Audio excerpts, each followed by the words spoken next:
안녕하세요. 한의사 강용혁입니다. 군자는 신뢰받음이 있은 후에 그 백성을 노고롭게 해야 한다.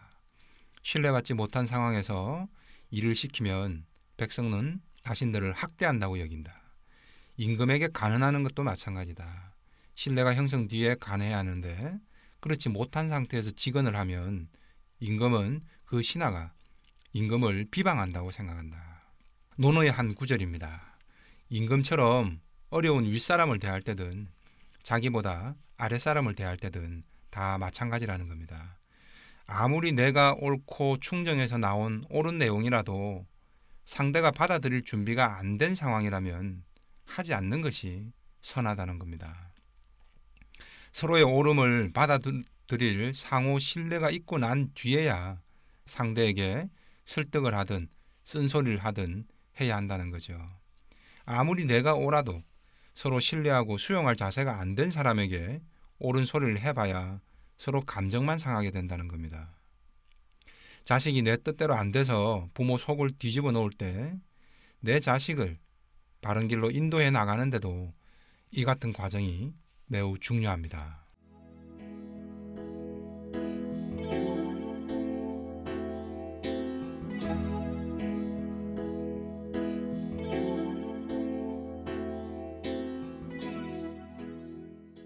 사례부터 한번 보시겠습니다. 고3인데 학교만 가면 머리가 아픈 A군입니다. 조퇴와 결석을 반복합니다. 그런데 새벽까지 인터넷이나 게임을 하다 보니 아침에 더욱더 못 일어납니다. 아침마다 자는 아이를 깨워서 학교까지 실어 나르는 엄마도 이제는 지칠 대로 지쳐버렸습니다. 그러나 중3 때부터 머리가 아파서 힘들었다고 말하는 아이의 호소에는 이상하게도 절박함이 묻어 있질 않았습니다. 왜 머리가 아픈 건지, 어떻게 치료해야 하는 건지 궁금해하지도 않습니다. 또 지금껏 별달리 치료 의지도 없었습니다. 무엇을 의미하는 걸까요? 자신의 삶에서 뭔가 도피하고 싶다는 겁니다. 바로 부모였던 거죠. 그간 부모님의 훈육 태도가 요즘 아이들 말로 답정너입니다. 답은 정해져 있으니까 너는 따라오기만 해라 라는 인터넷 속어죠. A군이 자기 식대로 뭔가를 하려고 하면 그건 안 된다며 부모님은 번번이 A군의 생각을 좌절시켜버린 겁니다.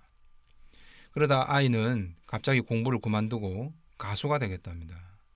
많이 양보를 해서 음악학원을 보냈습니다. 근데 아이는 또 한 달 만에 석연찮은 이유로 학원 다니는 것도 그만둬 버렸습니다. 그리고 방학이라고 하루 종일 집에서 게임만 하는 거죠. 그리고 게임이 자기 뜻대로 안 풀리면 혼자 화를 버럭내고 욕을 하고 그럽니다. 새벽에는 또 음악을 크게 틀어놓는 통에 이웃에서 컴플레인이 들어왔습니다. 엄마가 주의를 주자 그럼 아이는 방음벽을 설치해달라고 요구를 하고 있는 상황입니다. 아이의 진심은 뭘까요? 정말 음악을 하고픈 걸까요? 이게 단순히 방음벽을 해주고 안 해주고의 문제일까요? 바로 부모에 대한 수동 공격입니다. 힘이 약한 대상이 자신보다 강한 대상에게 직접 공격을 못하니까 우회적인 방식으로 상대를 힘들게 만드는 겁니다. 그럼 A군은 왜 이런 공격적 행동을 부모에게 하는 걸까요? 바로 지금껏 부모가 아이를 공격적으로 눌러온 겁니다. 그동안은 아이가 참았다가 지금은 일종의 반격을 시도하는 셈이죠. 그래서 학교를 안 다니겠다. 그럼 음악이나 하겠다. 학원을 보내달라. 보내주면 한 달 다니고는 또 못 다니겠다. 음악 소리를 크게 틀고 소리를 좀 줄여라 하면 수백만 원 드는 방음벽을 설치해달라. 이렇게 나오는 거죠. 근데 A군의 엄마는 여전히 아이한테 모범 답안만을 무한 반복해서 요구합니다.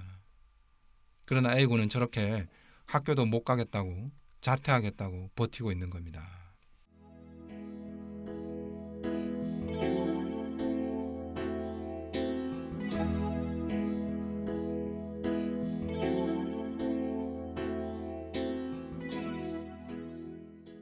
자, 이번에도 게임만 하려는 고3 B군의 사례입니다. 일찌감치 대학을 안 가겠다고 선언해버렸습니다. 자동차 딜러를 하겠답니다. 대학 안 나오고 딜러 교육만 어디 가서 받으면 된다고 합니다. 세상 물정 모르는 아이 이야기에 부모님은 애가 탑니다. 아무리 다그쳐도 소용이 없습니다. 상담을 통해서 대학은 안 나와도 어느 직업이든 공부가 필요하다는 점을 이해할 수 있게 됐습니다. 그러자 아이는 공부를 해보겠다고 처음으로 책상에 다시 앉았습니다. 결과는 어땠을까요? 공부가 잘 됐을까요? 아니죠. 1시간을 채 집중을 못하고 몸이 뒤틀리고 야단이 났겠죠. 그러니 다시 어떻게 예전 하던 대로 게임을 하게 됩니다. 이 장면을 본 부모는 또 울컥 화가 치밉니다. 아니, 한의원까지 보내서 상담받고 이제 공부 좀 하나 싶었더니 겨우 1시간도 못 가서 다시 게임이나 하고 있다는 생각 때문이죠. 그래서 아버지는 또 아이를 혼을 냅니다. 아니, 이놈아, 지금 네가 고3이고 지금까지 판판이 놀았고 기초도 안 돼 있으니까 하루 10시간을 공부를 해도 시원찮을 판국에 겨우 1시간 공부하고 또 게임질이냐? 이렇게 가버린 겁니다. 습관이 안 된 B군이 공부하겠다고 마음은 먹었어도 그게 말처럼 쉽게 될까요? 당연한 것 아닐까요? 공부도 운동도 습관입니다. 오래 쉬었는데 처음에는 숨도 차고 너무 힘들죠. 그러나 지금 1시간이라도 이제 공부를 해보겠다고 나선 아이는 바람직한 방향으로 가고 있는 것 아닐까요? 그런 작은 불씨를 잘 살려줘야죠. 근데 부모님은 마음만 급한 겁니다. 아이는 질려버리죠. 그냥 포기해버립니다. 아니, 공부를 해도 욕을 먹고 안 해도 욕을 먹는데 뭐하러 힘들게 공부를 하나. 안 그래도 부모님 때문에 성질 나서 공부하기 싫었는데 에라 모르겠다, 그만둘련다, 이렇게 돼버리는 거죠. 그런데 만약 아버지가 야, 네가 웬일이냐, 책상에 다 앉아있고 그래 간만에 공부해보니까 많이 힘들지, 마음 좀 잡은 거야. 근데 처음부터 너무 조급하게 생각하지 말고 쉬엄쉬엄 오락도 해가면서 해. 아빠는 명분대 안 가도 돼. 네가 할 수 있는 데까지 네가 하고 싶은 거 있으면 해봐. 아빠가 도와줄 거 있으면 도와줄 거니까 오늘은 여기까지만 하고 아빠랑 목욕이나 갔다 와서 하자. 이렇게 나왔다라면 아이는 어떨까요? 내가 공부 딱 1시간 했는데 살다 보니 아버지 칭찬까지 다 듣네. 야, 우리 아버지가 달라졌네. 진짜 달라진 건가 의심은 남겠지만 아이는 내일은 조금 더 길게 공부해보고 싶은 생각이 들지 않을까요? 그렇게 조금씩 늘려가야 하는 거죠. 그런데 보통의 부모님들이 또 게임질이냐, 아빠는 없는 돈에 너 한의원 가서 치료까지 받게 해줬는데 너는 왜 맨날 이 모양이냐. 결국 이런 식으로 부모가 아이의 자존감을 무너뜨리고 열등의식을 갖게 합니다. 그래서 아이는 현실과 동떨어진 허황된 높은 목표만 잡았다가 작심삼일로 끝나기를 반복하게 되는 거죠. 아버지 마음은 급한데 아이는 더 빨리 좋아질까요? 앞서 소개한 A군의 사례도 마찬가지입니다. 그나마 0에서 1로 나아졌으면 1만큼 나아진 것에 대해 격려를 해줘야 됩니다. 왜 빨리 10까지 가지 못하냐, 남들은 다 지금 20, 30 가 있는데 최소한 너는 5나 10은 가야지. 부모가 이렇게 지적질만 하면 아이는 부모에 대한 신뢰를 갖지 못합니다. 부모의 조언은 그때부터 잔소리가 되죠. 그런 잔소리는 결국 자신을 학대한다고, 고통을 준다고 여겨지게 됩니다. 그래서 자신도 살기 위해 수동 공격을 하게 되는 거죠. 대신 그 1시간이 작은 불씨로서 잘 살려내야 합니다. 부모의 바람을 수용하기 시작한 것이고 자신도 무언가를 해볼까 하고 세상 밖으로 이제 걸어 나오는 단계인 거죠. 1시간이 1시간 반, 2시간이 될 때까지 기다려주고 그러다 보면 어느덧 미친 듯이 공부하게 되는 상황도 올 수 있다는 거죠. 그런데 조급한 부모님들이 자식을 믿어주고 기다려주지를 못한 채 싹을 짓이겨 버리면 부모 자식 간의 신뢰는 도로함이 타불이 되는 겁니다. 오히려 게임도 한꺼번에 확 끊으려고 하지 마. 게임도 좀 해가면서 공부는 슬슬해. 대신에 체력도 좀 필요하니까 이제 너무 늦게 자서 몸 상하지 않도록만 신경 써. 이렇게 적당 거리를 두면서 자식을 걱정해 주는 것과 잔소리만 일방적으로 늘어놓는 것은 전혀 다르겠죠. 나를 위해서라는 상호 신뢰가 만들어진 뒤에야 잔소리도 효과가 있는 겁니다. 부모의 요구나 잔소리가 세상의 평범한 원칙대로만 따지면 크게 잘못한 건 없게 보입니다. 남들한테 얘기해도 아이가 문제지 부모가 잘못됐다 하지는 않을 겁니다. 하지만 부모가 이 어려운 상황을 슬기롭게 잘 풀어내고 있는가라고 묻는다면 어떨까요? 부모의 현재 방식대로만 가면 결과는 예측이 가능합니다. 아이는 아마 더 머리가 아프고 끝내 학교도 안 가려고 버티고만 있을 겁니다. 우리가 지하수를 나오게 할 때도 펌프질만 세게 한다고 물이 잘 나오는 게 아닙니다. 오히려 마중물이라고 해서 처음엔 물을 펌프 안으로 더 집어넣어야 합니다. 그리고 나서 펌프질을 해야 물이 콸콸 잘 나오죠.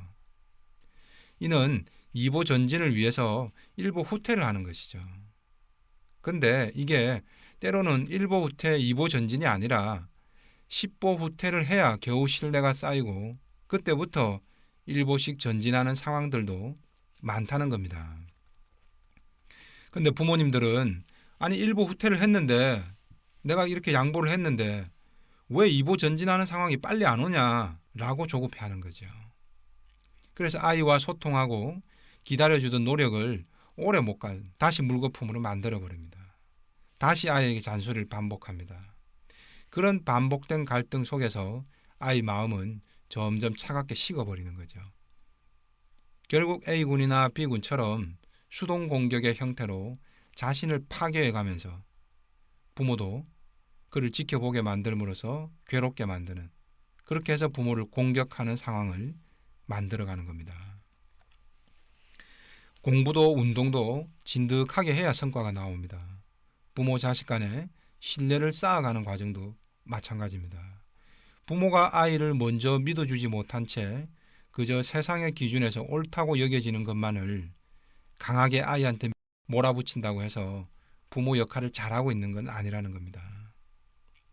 문제가 간단하면 1보 후퇴의 2보 전진 현상이 금방 나타날 수도 있습니다. 그러나 문제가 복잡하고 부모 자식 간의 신뢰가 이미 오래전부터 바닥이었다면 1, 2보 후퇴해서 반응이 오길 기대하면 안 된다는 겁니다. 10보, 100보까지도 기다려주고 믿어주겠다는 인내가 필요한 상황인 겁니다. 그때서야 아이도 진심을 이해하고 원래의 모습으로 조금씩 돌아오게 되는 거죠. 조금 멀리 돌아갈 생각을 해야 하는 겁니다.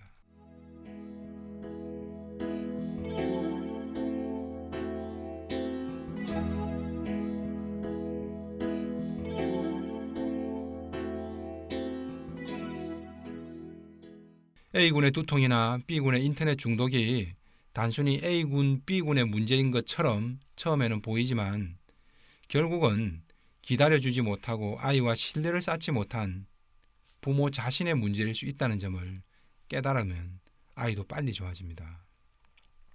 당장에 아이만 다그치고 하면은 더 빠르게 되어질 것 같지만은 부모 자식 간 신뢰가 형성되지 않기 때문에 자식은 부모가 아무리 옳은 방향을 제시를 해줘도 그걸 못 받아들이더라는 겁니다. 그리고 그건 부모 욕심 때문에 부모 자신이 하고 싶은 대로만 하려고 아이 자신의 생각을 묵살하고 꺾어버리는 학대 행위로만 받아들인다는 겁니다. 자신이 학대받는다고 여겨지니까 부모에 순종하기보다는 부모를 나도 공격해보고 싶은 그런 마음이 생기는 거죠. 어떻게 해야 할까요? 공자가 말했듯이 누군가에게 자기 옳음을 전하고자 한다면 먼저 상대가 나를 신뢰할 수 있도록 만들어야 한다는 겁니다. 그게 안 된 상황에서 힘으로만 밀어붙이면 상황은 자꾸만 더 악화만 되는 겁니다. 오히려 천천히 훨씬 더 먼 길을 돌아간다라고 각오를 하고 상대와의 신뢰 회복이 우선 과제라는 걸 잊지 말아야 합니다. 그래서 공자는 논어에서 사민이시라고도 했습니다. 즉 사람이 누군가를 부를 때는 알맞은 때로써 해야 한다는 거죠.